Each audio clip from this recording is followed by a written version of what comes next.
What's going on, everybody? Welcome back to another episode of the Mindshare podcast. This show is sponsored by Kits Keep in Touch Systems, a two-time international award-winning marketing suite for sales professionals. REM Real Estate Magazine, Canada's premier monthly magazine for real estate professionals. And OREA, the Ontario Real Estate Association, Canada's largest provincial real estate association. You can learn more about all of our sponsors by visiting my site, mindshare101.com. And while you're there, be sure to check out the details of our upcoming Mindshare Mastermind, as well as download your free copy of the Ultimate Marketing Bundle so you can build more mindshare to get more market share. Plus, learn more about our one-to-one coaching and keynote speaking.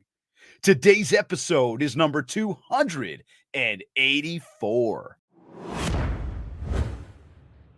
He is an author, businessman, and speaker, best known for his theories on wealth and performance. He has coached icons, legends, titans of industry, sport, entertainment, and politics for over 25 years, producing billions in revenues and net worth. His performance-based thinking covers subjects such as wealth, branding, business, leadership, personal and professional success, life, and motivation. He says, a life worth living means giving back to make the world a better place. He has spent a lot of time with incredible organizations doing life-changing work, such as the Sick Kids Hospital, Canadian Charities Association, iCAN, the Millenium Charitable Foundation, Shining Through Foundation for Autistic Children, among others. He has served as president of 5 privately held companies with diverse interests ranging from mutual funds, wealth management, hedge funds, and human capital development to marketing, branding, communication, and leadership. He has shared the stage with political figures ranging from U.S. presidents to iconic figures, and he has advised some of the most successful entrepreneurs in the world. His writing and speaking is based on his very own urban life philosophy, dolanetics, a model to more, where he asserts our relationship to life and all experience of it shapes and shifts our relationship to success, achievement, and more. Joining me on this episode of the Mindshare podcast is self-help financial wealth coach, Richard Dolan. Richard, welcome to the Mindshare podcast. Man, what an introduction, dude. I got to get you to come and do those introductions for me at family events, barbecues, bar mitzvahs, and heck, maybe I should book you right now for my funeral 100 years from now, man. That was fantastic. Oh, my man, you know, it's interesting. I was doing a whole bunch of digging and going, we got to wrap this up. You deserve like this proper intro. And I still got it in my head in the video that you've got on the website. Ladies and gentlemen, Richard Dolan. I can hear it in my head. Man. I mean, listen, it's pretty prolific whenever you get introduced. I mean, for anyone that's watching this both live and recorded, anytime you get introduced, you always have an out-of-body experience because it's like, man, they're talking about someone pretty cool and they don't realize it's actually you. So, hey, man, a real pleasure to be here. Grateful for the invitation and to all those who are checking us out and watching us live. Listen, man, it's an absolute honor, and I know what you mean by the intros. It's funny, though, because I get this different feeling. Every time they do my introduction before I step on a stage, I think to myself, I'm like, man, I just got to tell them to say my name so I can walk up there. Sometimes it just almost feels awkward. But it is definitely, because sometimes it feels like it's a little bit of an accounting and inventorization Right. of the things that you've done and have yet to get done. And so, I mean, there's some things that you think, oh gosh, why did they mention this? And, or I'm a dad also, or I love to give back, or I'm and on and on and on. But introductions set context, and you set a great context. So, man, tell me, how have you been? You know what, my man, doing well. Very grateful. You know, it's funny. You mentioned, being a dad and doing all these other things. I am incredibly grateful. We've got 2, successful businesses that we run, but that's like the day-to-day stuff. We've got a beautiful wife at home. I got 2 incredible children. We spend our time between baseball fields and hockey rinks. If I'm not doing that, I'm hopefully riding the bike and getting on the Harley and doing some trips. How can we not be smiling, man? Life is a beautiful place. You got to make the most of it every single day. You bet. So listen, this show, and we were saying this just before we got on air. This show is one way that we support our mission. We leverage this as a channel to get out there and help as many people as we can do more, to do better, to be the best version of themselves that they can possibly be. And that's at whatever it is, between both life and business. We serve a variety of industries. We spend a lot of time with people who are specifically in the real estate industry. And this is exactly where I saw the alignment between you and I today, be able to bring you on the show and for our audience that is here. And I do want to start out by sharing to everybody, and whether you're watching us live right now or you are listening to this recording, understand that the only way Richard and I got together and are here today is that through the power of networking, through the power of connection. We didn't know each other. We're just getting to know each other. And a mutual friend of ours made the introduction just thinking, hey, you two need to get together. And so, again, I just emphasize to everybody, when you're out there every single day, we talk about all this AI and all this technology and lead generation. Remember, the best way to do it is to just have a conversation with people, smile, make eye contact, say hello. So anyways, man, listen, better you than me. I shared a bit about you. And I mean, I think the list went on for about a mile for the presidents that you've been on, you've worked with, the celebrities, the companies. Can you share a little bit more with our listeners? Who are you? Moreover, what is your daily mission on a daily? Hey, look, man, I mean, I'm super grateful that I've been able to do a lot of really cool, magical, and blessed things. I mean, for me, it's just a kid from Thorncliffe Park who grew up through impossible odds and was able to, in spite of being a high school dropout, do quite well by some incredible icons and legends. And I always say, dare I say, gods of commerce and industry, culture, and all things commercial. So for me, being able to do the things I've done for 30 years has been a remarkable journey. But for me, I'm a venture catalyst. As an investment banker by training, I really grew up and through the channels of wealth management, financial planning, asset gathering. I've worked for banks and financial institutions. I've advised family offices and ultra high net worth people. And at some particular point during that time, I even had a chance to be able to teach how to sell and market wealth management services at Schulich School of Business, the Executive Development Center, as well as the Certified Wealth Management course. I wrote books on the subject. I'm a huge research geek inside the world of behavioral finance, happiness economics, investor resilience. Writing my first book inside that domain with Dr. Paul Stoltz, the grandfather of investor resilience, research and data collection. And so in all that time, for me, what had happened was I fell into an opportunity that I didn't realize would alter the trajectory of my life. And I had sponsored an event where it was featuring at the end of this day, President William Jefferson Clinton, the 42nd president of the United States. It was his coming out party. He had just left office and he was becoming a public speaker. And so I noticed that the person that had been introducing the speakers through the day was quite flat, didn't do an introduction quite like yourself. And so I told the promoter, I said, hey man, if there's any way I can promote and or present the president better than that guy, would you give me the opportunity? It came down to a function of his sponsorship levels, and I was at the bottom. This other guy was at the top. Yeah. And so I missed the opportunity, but I gained it again another time. So it presented itself. I took the opportunity and I presented the president in a way that moved both him and the promoter. I mean, irreversibly. So wow. I won an opportunity to keep introducing the president whenever he came into Canada, then eventually across the States. So wild, that opened up a very big Pandora's box. I right in that moment realized, man, it's good working with very big iconic people. And so that started me on that stage. Yes, I worked with, Tony Robbins. Yep. And yes, I'd done some work with some other really notable people. But up until that point, I was really just putting myself into a position to market myself better as a wealth management asset gathering machine. I just wanted to go where the eyeballs were before the internet was a thing, before social media was even here, before we could TikTok our way into asset gathering. I needed to be in front of people, and that worked out to be the best plot. It's funny. We've got a term, as you see the name Mindshare 101, the Mindshare podcast. A lot of what we do is we talk about building mindshare. Now that it's a piece of it. That's the marketing aspect. There's the mapping part, which is mapping out what we want in life. Mindshare and getting those eyeballs, big deal. This is where we grow. And this is again where I say, hey, our buddy Nick, who I met, it was eyeballs. Next thing you know, here we are. So I was digging in. But I got to back you up a second. I think it's also important to understand that reputation and relationship are important, but being relevant and having the power to resonate is more. And the reason why is because we might have reputations and we might have even relationships, and a lot of us do. I'm wildly connected. I'm sure you are too.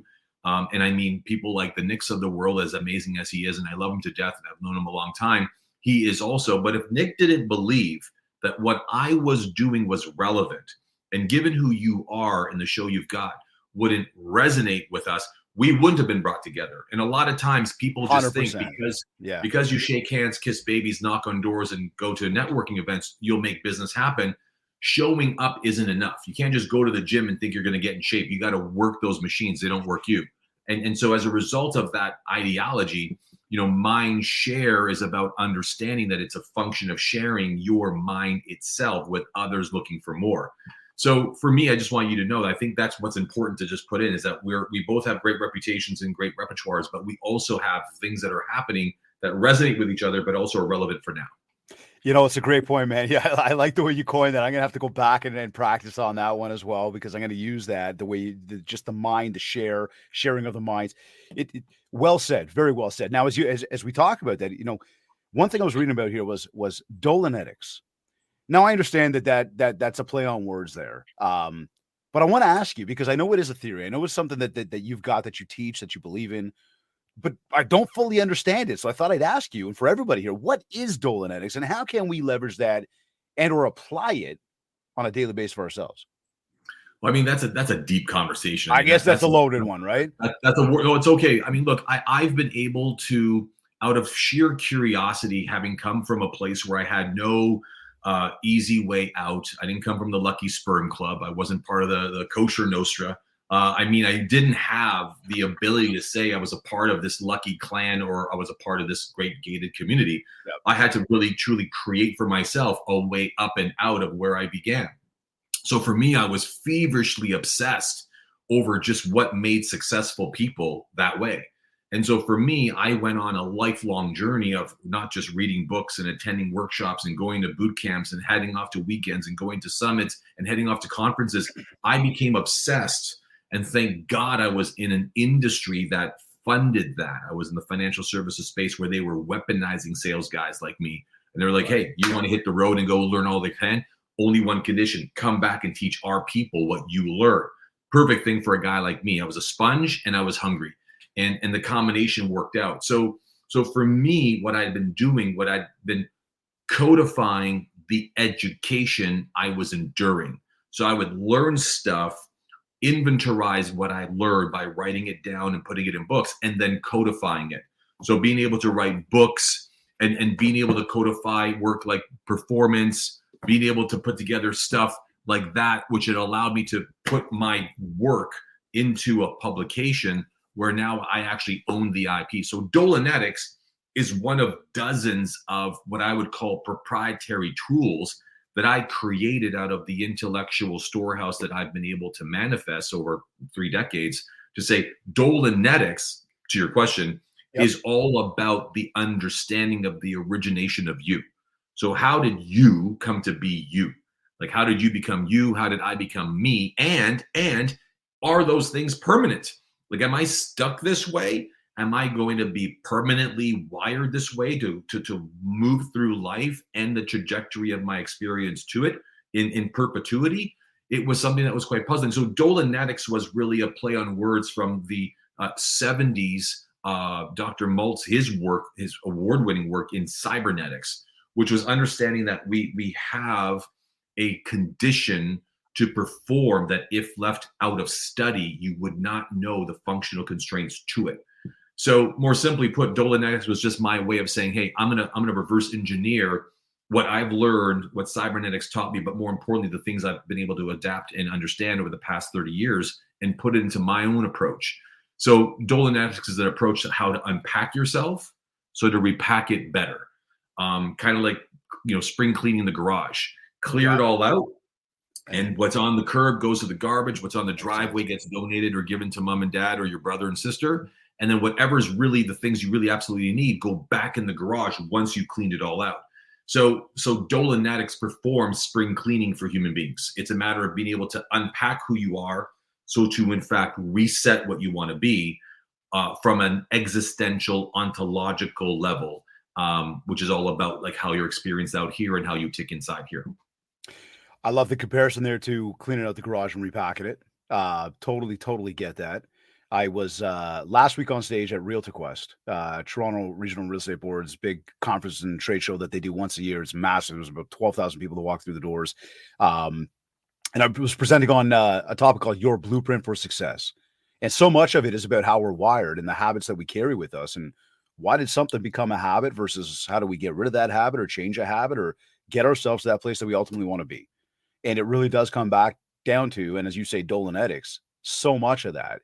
When you say about learning and packaging and inventorizing and taking some of that and reframing it in the way it comes out from you, very much the same, an ongoing, studier, learning, reading, taking in, experiencing. How do they do that? The more we can do that, the more we can feed our brains, the better we become. Now, you've got it. But I will rebuttal on you on one thing, and it's not a pushback, it's a compliment. I mean, habits is a label we give things when their behavior is left out of check. So, for example, if someone said, my son's got a really bad habit. He leaves the toilet seat up all the time. Bad habit. Well, that's one possibility. Or what I would say, especially in the world of performance psychology, is that there's an absentism of a commitment to be performing consistent with a commitment that's either been obvious 100%. or so habits, when people think that we become the habits we keep, no, we become the conditioned behaviors if left unchecked.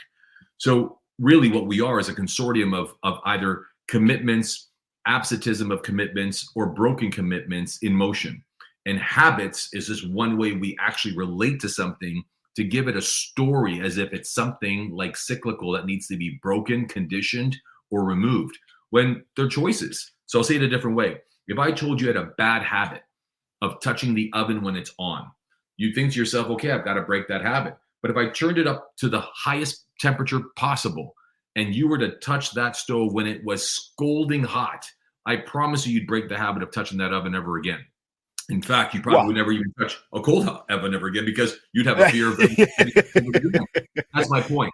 So when people, I think we've been conditioned to believe that habits are something that need to be conditioned, reconditioned, or removed, when in fact they are basically commitments left unchecked. I like the framing of that. I really do. I would agree with it. And I would also say that we do frame habits in a negative. Habits can be very much framed in a positive, right? Because when we look at what it takes to build a habit, we got 3 steps: the trigger, the action, the reward. And typically speaking, it's the reward that causes people to want to go back and do it. And that's the trigger to keep doing more. So how can we reframe and leverage those and take the idea of habit and put it into the positive context to how we operate in a day and the things that we do and the things that we focus on?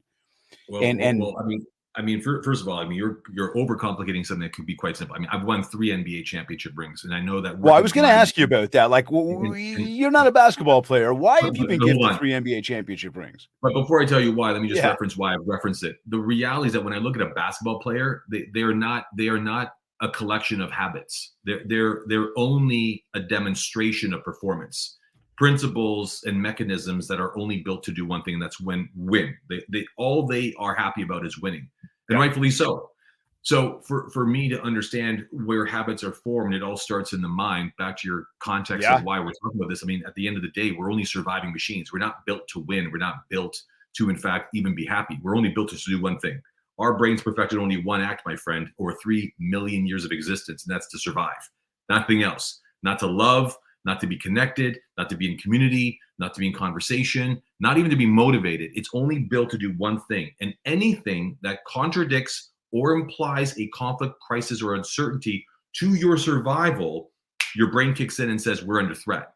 And that's why it's a real fight every day to be happy, to be on purpose, to be in motion. So when we start contextualizing habit like it's some sort of construct of phenomenon, it's us playing a seductive maneuver using language and lexicon to really describe one thing.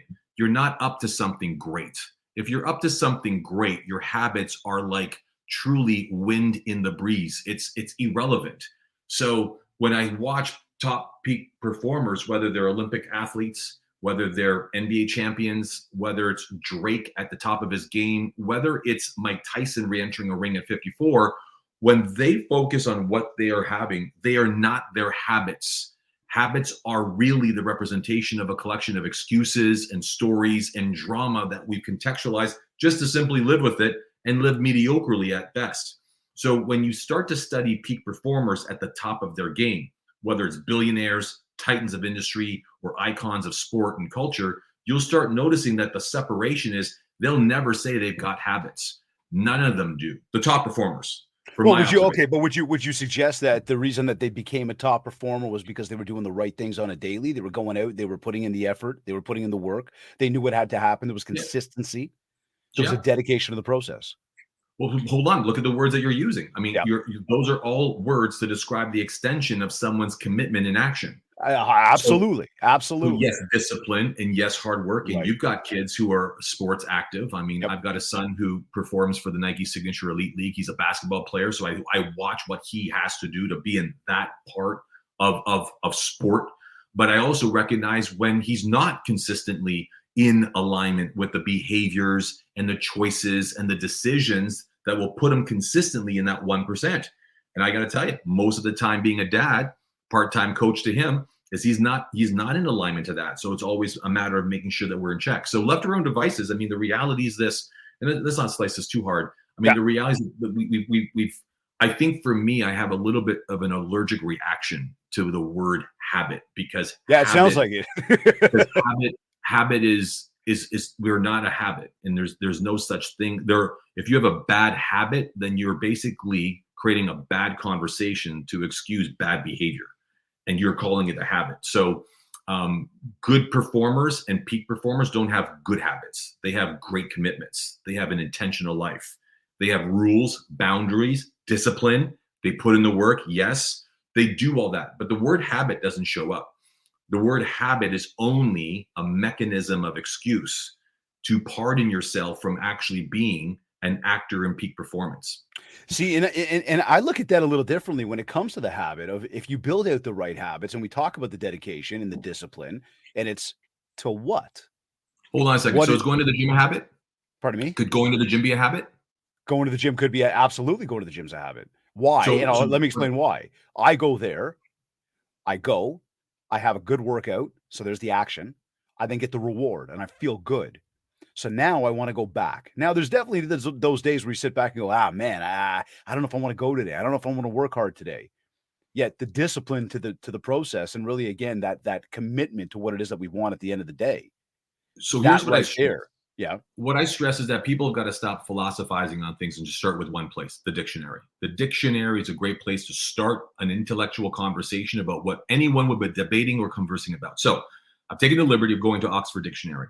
Yep. And here's what habit says by definition. Go for it. It is a settled tendency or usual manner of behavior. It's an acquired mode of behavior that has become nearly or completely involuntary. So the question becomes, what's a habit? If going to the gym is an involuntary act, then how can that be a habit that would be, in fact, a positive thing? That's my point, brother. It's a pattern of behavior that's acquired by frequent repetition or psychological exposure that shows itself as a regular act, right? So for me, it's the saying, habits are fine if you want to talk about that, but that's not where peak performance lives. What I'm just saying is that if you're looking at and studying many people that want to perform, habits is not where you start. It would be mindset. It would. I agree with that, Rich. I agree with you 1,000,000%, man. You got to have the right mindset for it. You got to want it. It would be the actions. It would be the way in which you review, recalibrate, in fact, reflect on the results you've created, and then the reaffirmations in which you say, hey, that was good. But there's no habits in that. If there's habits, they're activities, they might be commitments, things scheduled in your day that you say, I'm going to do these things, but those aren't habits. And so I think we're spending way too much time on habit. But So here, you've got a theory which proposes that we were all born, and I think this really lines up here, but we were all born with a unique source of origination, a state of thrownness, which we were thrown into, comprised of people, environment, beliefs, and conversations, shaping our relationship to ourselves, others, the world, and future itself. Is that right along the lines of what we were just talking about? Like, can you tell us more about that?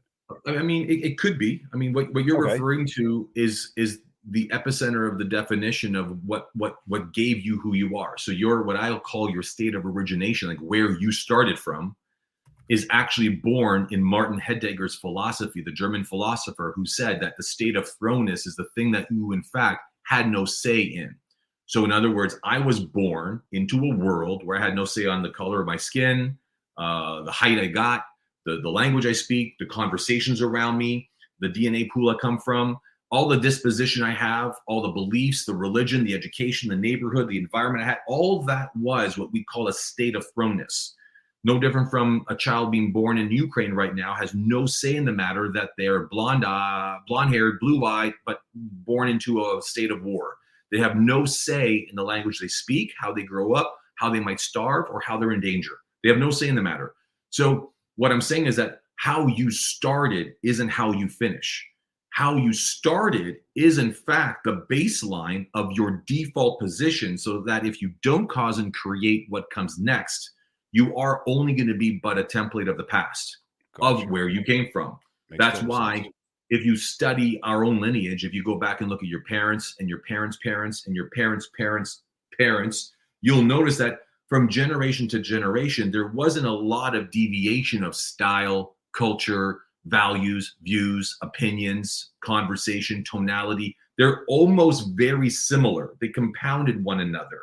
It's when we started to understand and recognize we have power to choose and to design our own lives that we can say, hey, I might speak English right now, but I could go off and learn how to speak Spanish or Italian or Greek.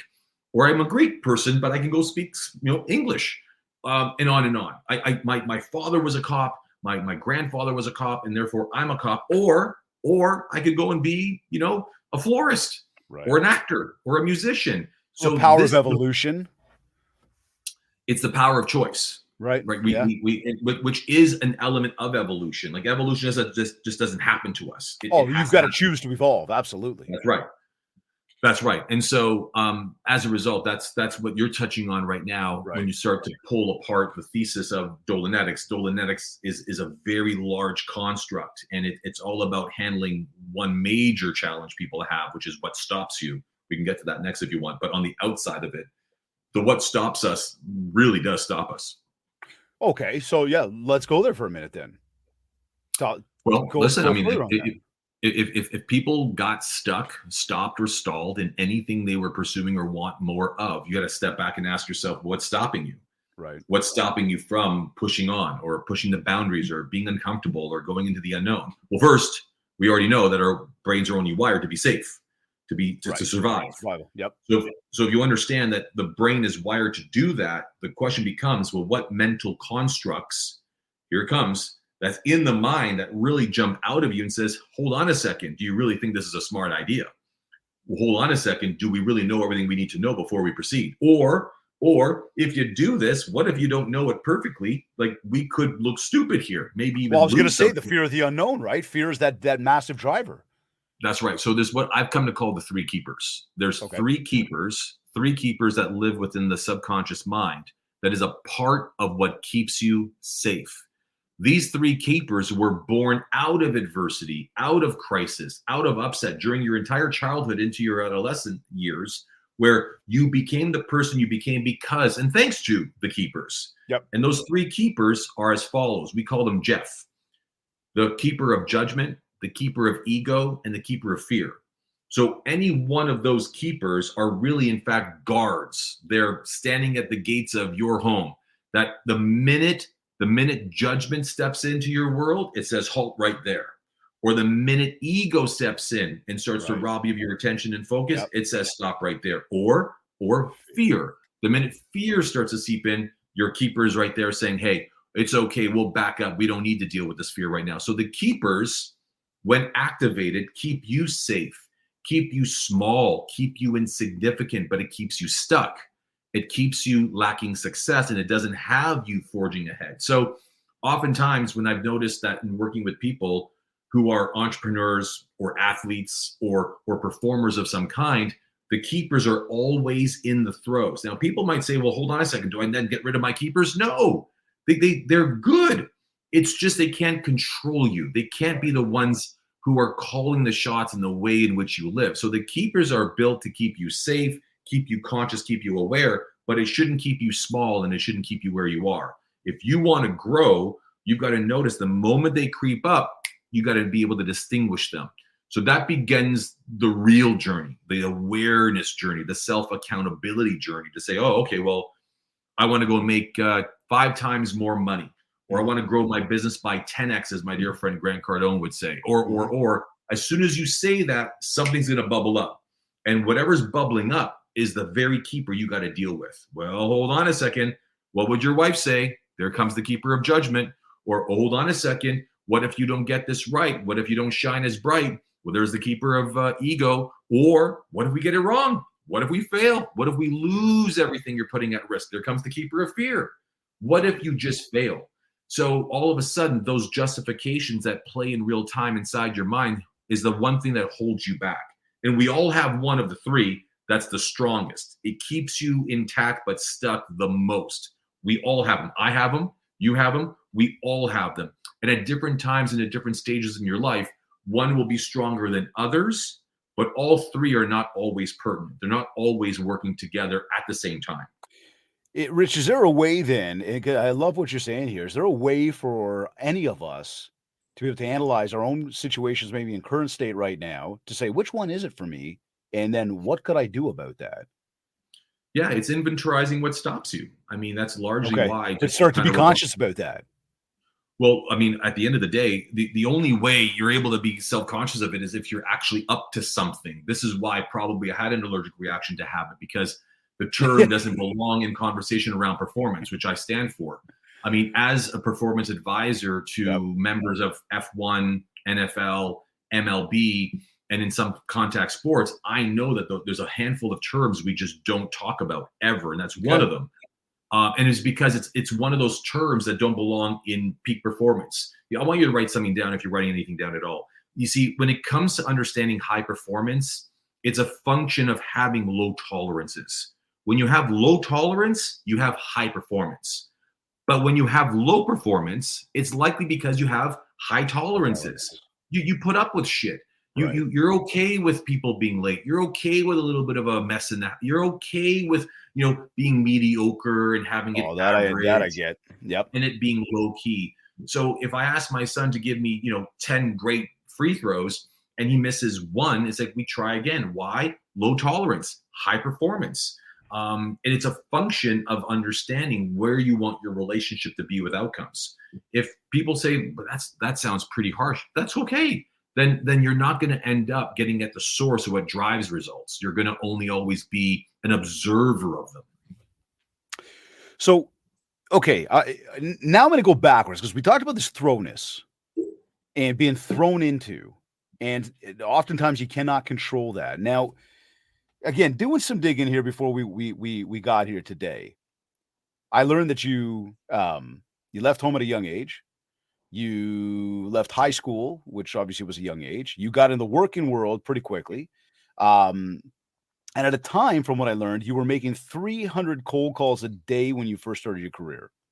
Now, I got to bring this stuff up because, again, it does line up with the thrownness. It also puts us in a position right now, because we've talked about technology and we can talk about, just ongoing, one-to-one communication. The extension of that, though, becomes our audience right now as salespeople, as business owners, as entrepreneurs are wanting to get out there and grow their businesses on a regular basis. How did you push yourself? How did you psych yourself up at that time to make those cold calls each and every day? And then how did you stay so committed to the process? And I'm using cold calls as an example here right now. Well, yeah, because I think of when you look at the hierarchy of marketing, advertising, and business development, it probably sits really low on the rung of things I can't wait to do to build my business. Oh my God, right there. Knocking on doors. Yeah, knocking on doors, canvassing the streets, cold calling people saying, hi, you don't know me, but I'd love to have a conversation with you about your money, your life, and your financial future. I mean, that's not an easy thing to do, especially 300 times a day, every day as a full-time job. So for me, I think to answer your question, first and foremost, is I think it's a function of your relationship to your hunger.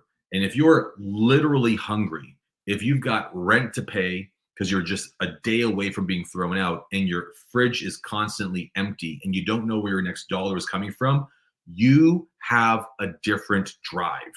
then those who are able to feast on the fruits of one's labor or the fat of the land, so to speak, to be able to say, you know what, whenever I feel like working or when I feel inclined to do something, I'll do it. So for me, it was the convergence of multiple crises. It was I left home really young, 16 years of age. Yes, got kicked out by my stepdad, and that's a fact. Number two is I moved out and in with someone that I had to now make rent. I thought, I didn't know that laundry took quarters. I didn't realize that cable wasn't free. I thought it just came out of the wall. I didn't realize I had to pay for this stuff. I was only 16. Right. So I, real hurry grew up because of just that stage in my life. But as a result, you're hungry. So when you know that a cold call completed gives you $2, when you get a live guy on the phone, that's actually going to be 10. If they open up a trading account at the time at Midland Wallman, it was 25. If they transacted in that day and by closing bell, you got a $100 bonus. So you thought to yourself, well, man, if I got to make $100, how many phone calls do I have to make to get to $100? And it was 13. My number was lucky 13. It took 13 calls to get to $100. So it was just a function of just numbers. It wasn't about feelings. It wasn't about habits. It wasn't about anything else other than I have to eat. If I don't get $100 today, doing that 5 times a week, that's $500. I got rent at the end of the month, which is $800. I got to make these calls. So I think for a lot of people who are sales professionals, especially entrepreneurs, whether they're in the real estate game as a realtor, whether they're a mortgage professional, whether they're lending money or financing stuff or refinancing people, it is a function of simply doing more. You want to make more money, you got to connect more dots. You want to make more than that, connect many more dots. Yeah. And it's a function of getting out there rather than waiting for it to come in. So, hunting versus order taking. I'm sorry? Hunting versus order taking. Yeah, causing and creating. Yeah. Not waiting and envisioning. Right. So, as I've worked with Tony Robbins for almost 12 years, as I worked with Robin Sharma, Deepak Chopra, guys who've written books around the whole function of causing and creating, you've got to understand one thing. If you're writing down notes, folks, write this down. You've got to be the source of results. You've got to be the source of results, not chase them. Chasing results gets you none. Being the source of results gets you them all, because you're where it happens. You're exactly where it happens. As you brought up those names that you just did, I wanted to ask you about that. Was there a common theme? Because I do a lot of learning, as I mentioned earlier, and I have found a lot of common themes amongst a lot of the most successful, a lot of the best teachers out there. What was the common theme that you found in all of them? Because I don't know if we've even mentioned today, but Zig Ziglar, Bob Proctor, Tony Robbins. Was there something there that, again, you found as a very common theme amongst all of them? That is that almost big umbrella message that everybody can, really leverage to enhance their own personal situations? Well, first of all, I think what I found extraordinarily amazing about them all is that they were original thinkers. Right. They converged on their own life journey combined with their own fervor to be a student and research. And then they brought in their own thinking around what the current problem, challenge, or upset was in the world that they somehow could actually resolve. I feel like they all found their calling rather early, and they stuck to it. And so every day they lived intentionally, where everything they did was in the fulfillment of that intention and of that calling. So they're always living their calling. I feel that many of them didn't do it to be famous. Tony Robbins didn't do it to be famous. Deepak isn't looking to be famous. Robin Sharma isn't looking to be famous. The guy lives on a farmhouse in Tuscany. Right out of the limelight, not even in the country in which he grew up in. A lot of these people are just really true instruments for impact. And when activated, they show up like the Avengers, like Batman. You see the bat signal and Batman comes off the couch, goes through the bat cave, puts on his gear, and out he comes to solve a problem. I feel like today what's happened is that in the world of human betterment, everyone wants to help, but very few help themselves. And so we're really quick to share knowledge. We're super fast to lend our insights. But at the end of the day, and here it comes, you've got to be a living demonstration of the stuff you speak and the shit you share. If you're not a living demonstration for your stuff, anyone can come and audit my life at any time. And I own everything I am, and I owe everything that I am not. And so as a result, I know I'm a living demonstration for the things I talk about, preach, and publish about. And so for me, I feel like the old guard of the human betterment business world, a lot of them, if not 99% of them, because I can't guarantee because I never audited them all, they were a living demonstration of the stuff they spoke about, they presented, they taught, they workshopped, they published. Tony Robbins does 100% of the things he teaches people in his life. I know him and Sage very well, and they live what they preach. Same with Deepak, and same with Robin, same with Grant Cardone and Brandon Dawson and Brad Lee, and the list goes on. I mean, I've worked with dozens of these guys that continue to be very powerful to this day. And Jim Quick, I mean, one of the most incredible guys in the world of neuroscience and happiness thinking. He just great person. All these people are very good at living consistent with their word. So I think that's the theme, brother. I think the theme is they're a living demonstration of what they teach and preach. They are what they say you should do. You mentioned Brad. Brad was on the show recently, not very recently, maybe a few months ago. But as you're bringing all these guys up and you're bringing all this up, it takes me right into a natural question of asking you, what are you doing on a daily basis when it comes to feeding your brain, keeping your body in the right place so that you're prepared for anything? And again, I come back to what does that daily routine look like? Maybe what is that dedication, that commitment, that discipline to bettering yourself look like in a day for you? I mean, that's a good question. That's a great question. I mean, first and foremost, I'm lucky to have formed a lot of good habits early. And so who I am is a real collection of great habits formed young. Again, remember, man, I didn't come from a beginning where I was set up to win. So what I'd done was no silver spoons, no saving a cat from a burning tree. Yeah. I'm with you. Yep. That's right. So for me, I really, truly created and designed the person I want to be, just quite frankly, intuitively. Right. I think that's really what it came down to. It was intuition. It was actually watching the movie Wall Street, the great famous movie by Oliver Stone, featuring Michael Douglas and Charlie Sheen, where in the movie Michael Douglas actually plays Gordon Gekko, and it was who he was in the movie and what he became as a big player of Wall Street. I said, I want to be like that. And once he said greed was good, I thought, okay, great. Let me go learn everything I got to learn about the stock market. I had no idea I'd be in the stock market. I didn't know what stocks, bonds, mutual funds, puts, calls, and warrants were. But that spoke to me. I said, that's the person I want to be. Not the bad parts, just the good parts, the rich parts. And so I get studying and I write courses, and I failed at first. And then I rewrote and then passed and then got myself in that space, and I never looked back. So for me as a investment banker, wealth management, financial life professional, overseeing billions of dollars worth of decisions with celebrity clients ranging from members of the royal family right through to athletes and everyday millionaires. For me, what keeps me really kind of on point is three things. One is I really watch what I eat. Number two is I do exercise feverishly, not egotistically. I'm too old to want to look good. I just want to feel and number three, and most important, I understand the power of longevity.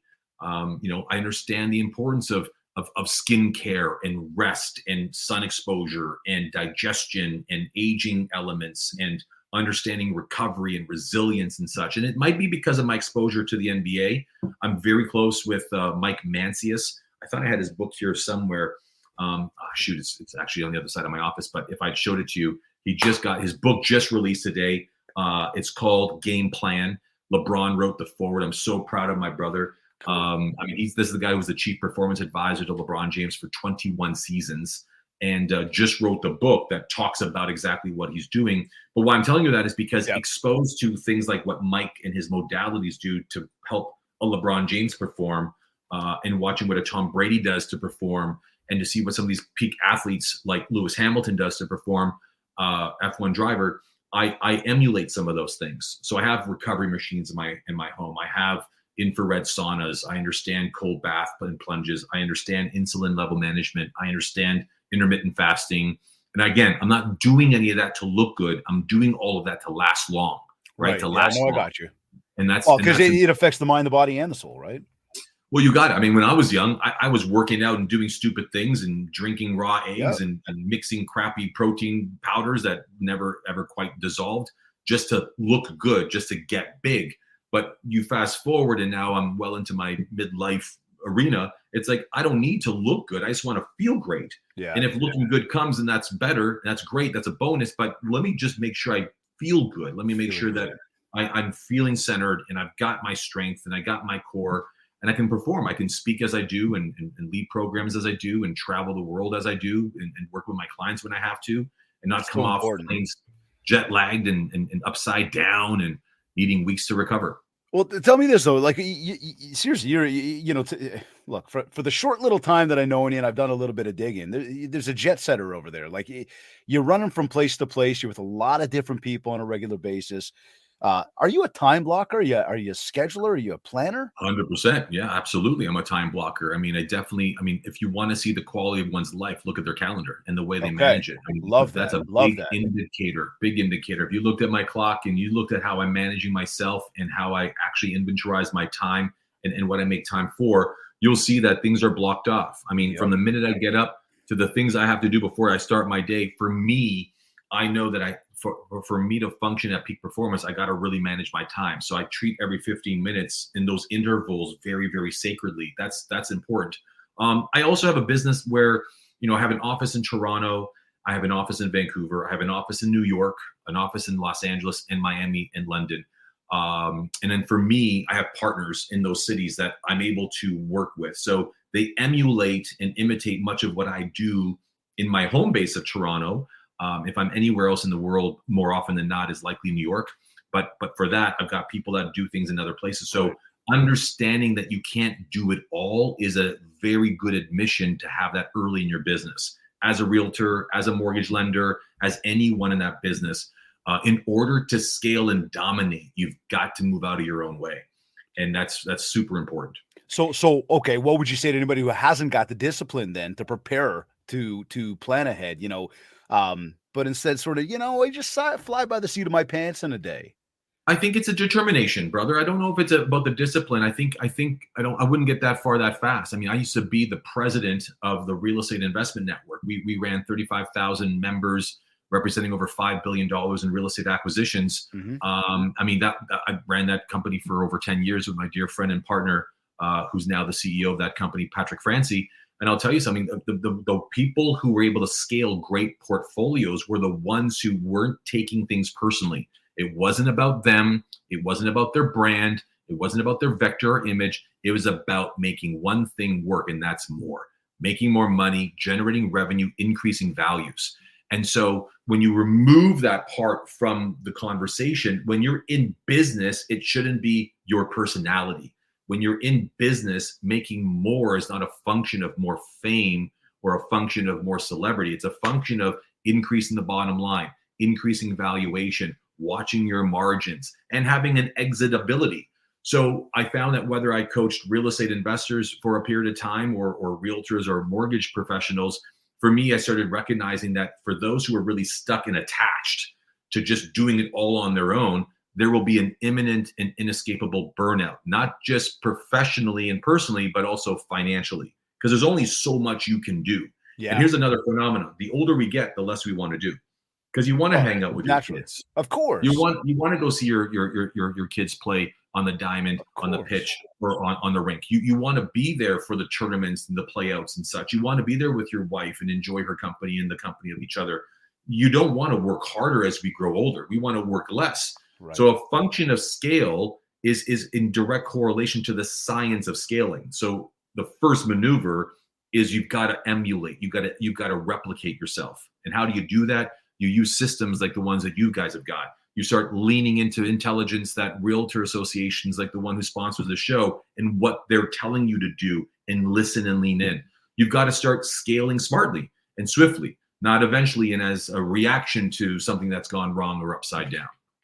You know, you say that so wonderfully. I think that there's so many people. In fact, we know there's so many people that focus on a regular basis about make more, make more, make more, and lose sight of what that actual time looks like, and how at the end of the day, it's time that we want. It's not necessarily money that we want. I mean, I want more money for sure. I don't want to downplay that, but I want it to have more time. And at some point, if I lose sight of that, or I lose sight of the processes in which I operate and what I'm actually focused on, I probably don't get what I'm actually looking for.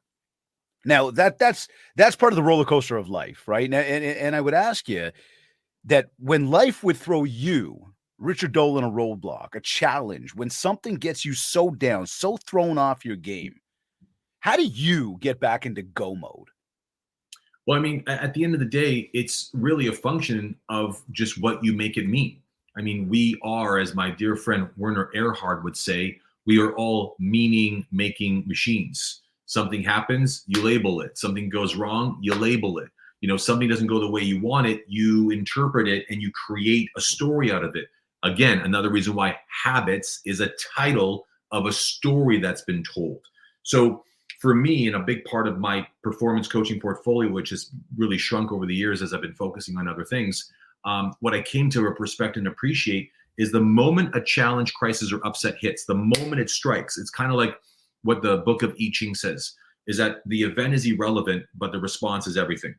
And so should you, in fact, really be response able? So responsible, but response able. If you're able to be response able, where you can turn an adversity into an opportunity, well, now you've got yourself a very different way of, in fact, welcoming challenge and crisis. You know, after all, when you look at the Chinese characters of actual danger, it's crisis. The character of that makes up crisis, and the same caricature of opportunity.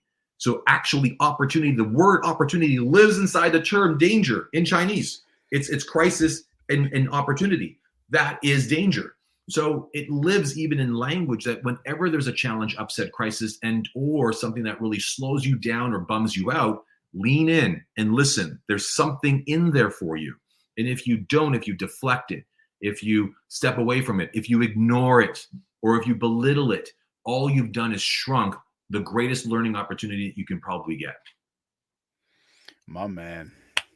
You run deep, brother. I wish we had like hours right now to unpack this, because I got hours of stuff circling in my head to go, okay, this and this and this and this. We should do a workshop together, man. I mean, if there's one thing I like about the way we conversed earlier on, is that, you know, you've got to intellectually battle and challenge. This is the function. I want to battle mind-sharing. Further on habit. We just don't have the time, because I mind love share. that. I love that. But that's a function of mind sharing. Mind sharing is when you make music, it doesn't sound harmonious out the gate.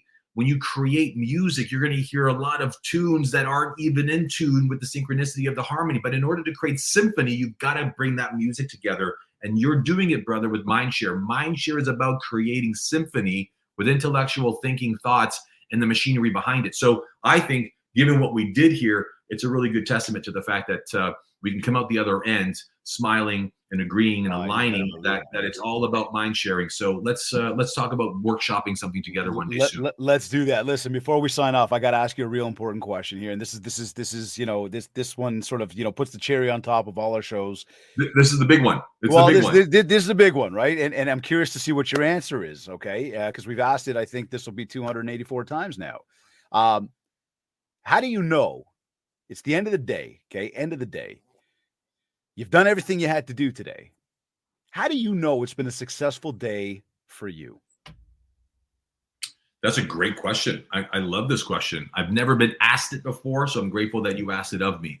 How do I know that the day? I'll tell you how many people think that they know it was a great day. Your to-do list has been crushed. Yep. All the boxes were checked. Yep.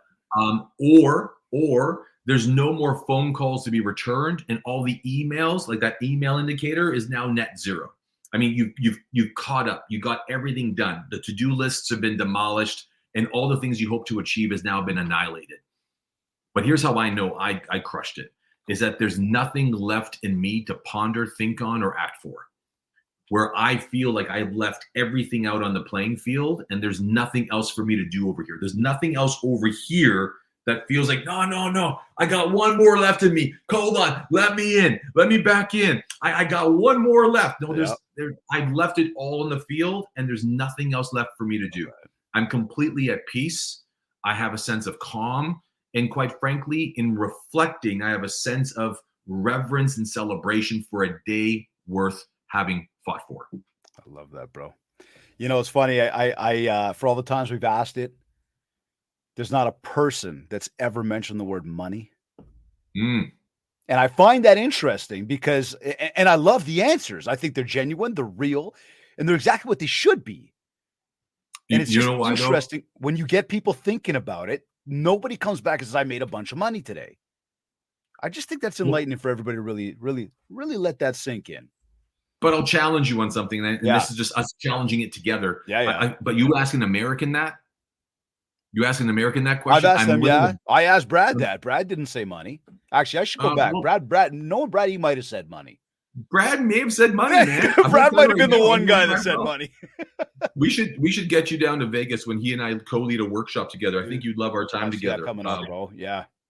I know it's coming up and it may not be working for you. But anyways, back to my point. I just find that Americans do make the measure of a successful day lived or week conquered is a function of money or making more. And I feel that maybe being Canadian, we might be a little bit more introspective. But here's the bottom line is, and you said it, and I'm going to close off with what you said. Go for it. I was going to ask you final words to tell us where we could find you as well. Listen, I mean, you can find me where I am, but here's the point, because I want to make this about you. The reality is it's all about growing richer in the things that matter most. I think that's what's so poignant about the question that you ask. And if time is important, grow richer in it. Get rid of all the shit and things and fluff and stuff that's actually really weighing you down and preventing you from doing the thing you want. Or if it's freedom, or if it's being able to control your choices or have the power to do as you want, when you want, whatever it might be. But here's what I'll promise you.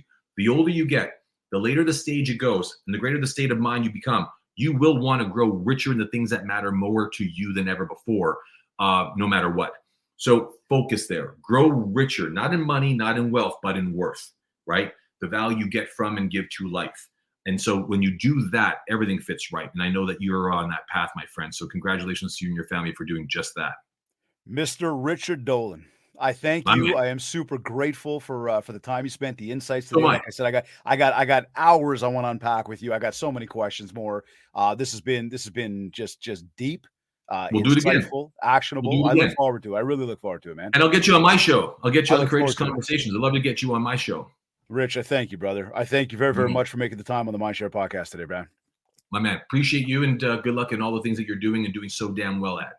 Thank you, bro. I will talk to you very shortly. If you still got a few, stick around. Otherwise, I'll catch you on the flip side. But you're the man, brother. This has been awesome. My man, appreciate you. Thank you. Thanks, everybody. Wow, what an episode. What an episode. You are either listening to this on one of your favorite podcast platforms. Maybe you went to my website, mindshare101.com. While you're there, be sure to check out the details for our upcoming Mindshare Mastermind taking place here in Toronto, September 16th through the 18th. We're going to have some amazing special guests coming to join us. Also, while you're at the website, download your free copy of the Ultimate Marketing Bundle so you can build more Mindshare to get more market share. Anyhow, for all inquiries, just get in touch with us today. Don't forget to leave a review. RateThisPodcast.com/Mindshare101. We'd be super grateful if you took a quick moment. Give us a big 5 stars. Tell us how much you love the show, how much you loved our guest today. Again, that's RateThisPodcast.com/Mindshare101. If we haven't yet, let's connect on Facebook and TikTok at Mindshare101 and on Instagram at David Greenspan101. Just before we sign off, I want to give a big thank you to Kits Keep in Touch Systems, REM Magazine, and OREA, the Ontario Real Estate Association. This has been another episode of the Mindshare Podcast. Thank you for tuning in.